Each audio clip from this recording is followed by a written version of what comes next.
Y la Ciudad de México es una ciudad incluyente, es una ciudad de avanzada. Es por ello que más de 100 funcionarios ya se preparan para interpretar lengua de señas mexicanas. Veamos la información. Con la finalidad de dar un mejor servicio en todas las dependencias del gobierno capitalino, el INDEPEDI lleva a cabo un diplomado de lengua de señas mexicanas para dar inclusión a las personas sordas que acudan a solicitar algún servicio. Queremos que ellos den los servicios en lengua de señas. Comenzamos desde las bases teóricas, comenzamos hasta desde el abecedario, vamos por las señas y clasificaciones y muchas cosas que componen lo que es la lengua de señas totalmente. Su gramática, la cultura del sordo, la historia.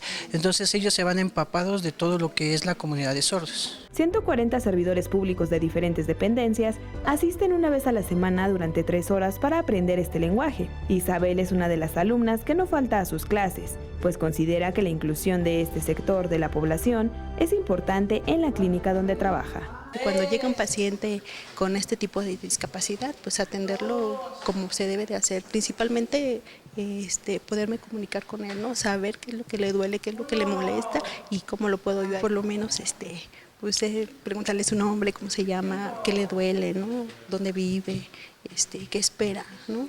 Y me da gusto ver que muchas veces conoces a una persona sorda y te dice, ay, qué bueno que tú estás aprendiendo a comunicarte con nosotros. Con este diplomado ya son 11 los que se imparten en las oficinas del INDEPEDI.